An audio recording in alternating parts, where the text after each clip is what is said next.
Nintendo has made some of the most iconic and important consoles of all time. They've had their hand in shaping gaming in every generation they've been a part of, even when they lagged behind. They still came up with ways to mold the industry before making the leap themselves. Out of all the consoles Nintendo has made, is there one that stands out among the others? Maybe that console is the Switch. Does it belong in the conversation as one of the best ever, or even the very best? Will it be a defining console in Nintendo history, or will it fade into the shadows?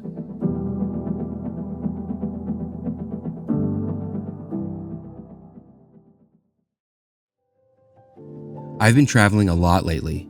While I've been away from home, I've played two consoles, the Analog Pocket and the Nintendo Switch. Both have been exceptional at keeping me entertained.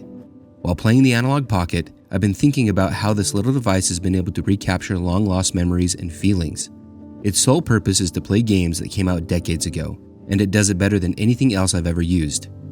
It's got me thinking about all the great consoles Nintendo has made throughout the years. Many of my favorite games were made for them. Some of these consoles aren't as loved as others. Not that there aren't fans for them, that's definitely not the case. All Nintendo consoles have their hordes of beloved followers. It's just that some haven't reached that legendary status like a few others have.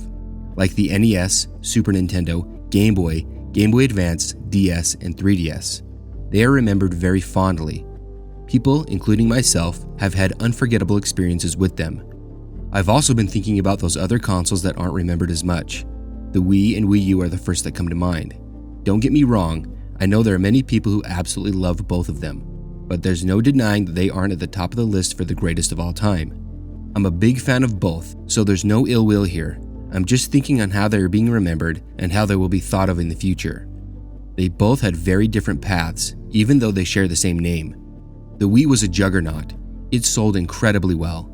I didn't know a single person who didn't have one. Seriously, almost everyone had access to a Wii at some point. Nintendo tapped into the masses and made the Wii a household name, even with the name Wii. Though, despite the success, I don't think it's remembered all that fondly. It has games that are unbelievably fun, like Wii Sports and one of my all-time favorites, Donkey Kong Country Returns. I just don't think the idea of playing a game with motion controls has aged very well. At the time, it was a marvel to see something like that. Now it's remembered as more of a gimmick than anything else. Games from that era have been remade to eliminate those controls, which I think has attracted more interested players. The Wii U had a vastly different journey. It was built on the back of the Wii, most likely to capitalize on the branding that most people were familiar with. But it did so much more than just being a follow-up to the Wii. It was a huge leap for Nintendo. It was their first HD console, finally offering the level of clarity their competitors had already delivered years prior. It ditched the motion controls, for the most part, in favor for a more conventional controller layout, even though there was a screen in the middle of those buttons. It did so many things right, except for one. The marketing was abysmal. People didn't know what it was. If people were confused by it, that spelled doom, which is exactly what happened. Hardly anyone bought one. Why would they? They already had a Wii. Why do they need a different one with an added U? It's unfortunate because it really is a good console with a ton of great games. Games that would go on to prove that they were indeed great. Because Nintendo would repackage them and sell them back to us at a higher price, which we bought. Some people for the first time, for others, like me, a second time. They are just too good to pass up, especially for being on a newer console that was already hooked up to my TV. There's no question that the Wii U will go down as a footnote in Nintendo history. We saw that coming during its lifetime. The Switch though, the jury's still out. It's done quite a bit for the gaming world, changing the way we play and buy games. There's no need for a home console and a handheld anymore. Nintendo melded them together and gave us the ultimate device. Well, maybe that's going a little far. It's definitely the most convenient. I can't tell you how great it's been to be able to play on the Switch while I'm away from home, then plug it into the dock to continue the game on my TV. It's so easy to do. Making that transition natural was going to be a hurdle, but Nintendo pulled it off. After decades of having separate handheld and home console worlds, they brought them together beautifully with the Switch. I picked up my first Switch on launch day and I've never looked back. I travel often for work. Before the Switch came out, I played my 3DS on those trips. Taking the Switch on a trip with me for the first time was life-changing. It was surreal playing something like Breath of the Wild portably. I couldn't believe that I could actually do that. The 3DS is amazing, one of my all-time favorite handhelds. To this day, I still pack it around with me when I leave my house for an extended amount of time, but its visuals aren't even close to what the Switch produces. I also like that I didn't have to buy separate games for my home console and portable, though I'm not sure how much money that saved me. I think I ended up buying more games because of it. And that's where the legacy of the Switch really lies, the games. Console specs are great, but the games will be the defining factor in how the console is remembered. When I think back on the Super Nintendo, I think of all the great games I played on it. Donkey Kong Country, A Link to the Past, Super Mario World, and Super Metroid all conjure up thoughts of greatness. These are era-defining games. The same can be said about the N64 with Ocarina of Time and Mario 64. Does the Switch have games like that? Yeah, it does. It has many of them. Games like The Legend of Zelda Breath of the Wild, Tears of the Kingdom, Metroid Dread, Kirby and the Forgotten Land, Mario Odyssey, and the list goes on. It even has games that were remade from other consoles, but made with better controls or other quality of life improvements, which has made them appealing to play on the Switch over their original releases. I've loved my many playthroughs of Metroid Prime Remastered and Link's Awakening, though these two games are still very fun on the GameCube and Game Boy. The Switch versions just make them better. The amount of effort Nintendo put into game development in the early years of the system really made the console what it is today. Holding on to Breath of the Wild until the Switch released was a great move. If it had released on the Wii U first, then on the Switch later, I really don't think it would have done as well as it has. I think most people are under the impression that it's a Switch game, instead of being developed for the Wii U all along. Kind of like Breath of the Wild, Nintendo also decided to give us some of the best Wii U games another go on the Switch. But this time, they cost more money. At the time, I had mixed feelings about it. I owned and played these games on the Wii U. I had already given my money to Nintendo for these games when they were struggling to sell Wii U games. Now the newest Switch game releases are the same games I had already played, with some slight improvements and additions with the same visuals. I mean, come on, just talking about it now kind of gets me fired up. But I love these games.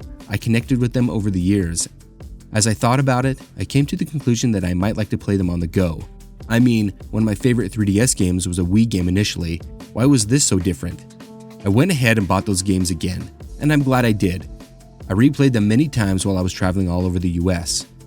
I spend a lot of time in airports and on flights. Having a catalog of Switch and Wii U games with me was awesome. There's no other way to describe it. I think I've formed an even deeper bond with them because of it, though it would have been nice not to have to shell out all that money again. But it hasn't been just the first-party games that have kept the Switch going. Third-party support has been unreal. Comparing it to how much the Wii U got, it's night and day. I guess game developers like making games for consoles that have a player base. Go figure. Some of these games look and perform better on other platforms, but I've had a good time with many of these games, especially because I can play them away from home. Doom 2016 blew me away. I was very skeptical about how it would look on the Switch. I had previously played it on the Xbox One, but the Switch version held its own. The sequel looked good and played great too. It's awesome having these games with me alongside my all-time favorites. Indie games have thrived on the Switch. They might be some of the most collectible when it comes to physical copies. I love that some of them aren't stuck as just digital downloads, even though I'm a fan of those too. These games have surprised me with their creativity. Seriously, The Messenger completely shocked me when it jumped to the 16-bit aesthetic. I wasn't aware it was going to happen. That was an awesome surprise. I had no idea I would like it as much as I do. It's the game that made me see how great indie titles could be. Don't even get me started on Lightfall. It's amazing. The block mechanic is still unlike anything else I've ever seen in a platformer.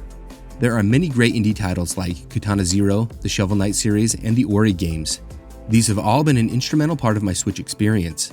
It wouldn't be the same system without them. I know that they can be played in other places, they just feel at home on the Switch. There are also the retro games that you can access through the Switch Online service. I've only ever played the NES, Super Nintendo, and Game Boy games on it, and they've been great. I've never had a desire to pump more money into the subscription for the expansion pack. The Game Boy Advance games almost pushed me into it, but I've held strong.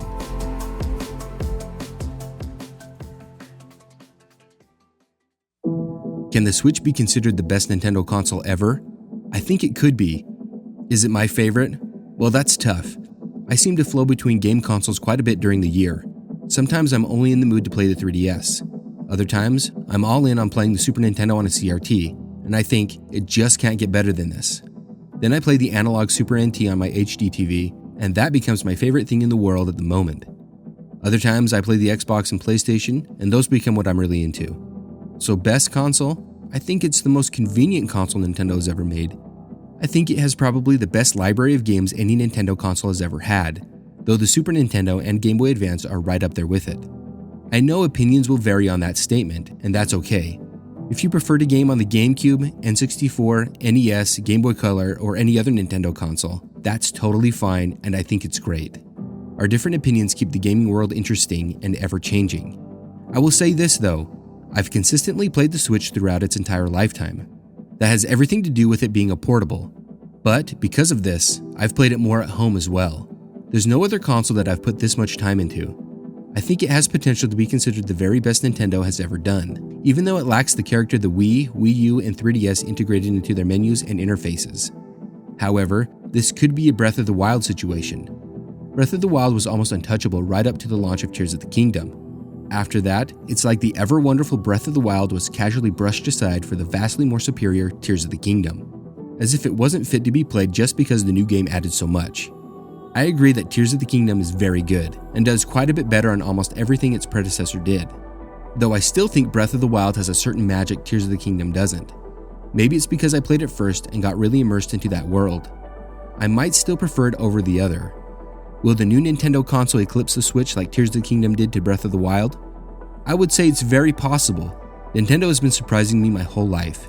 I can't really predict what they will do. All I know is that it will have fun games. Nintendo has been delivering on that since the 1980s. The Switch is still thriving, and most likely will for quite a while. It will be remembered for how many superb games it has, which will ultimately determine its place among the greats.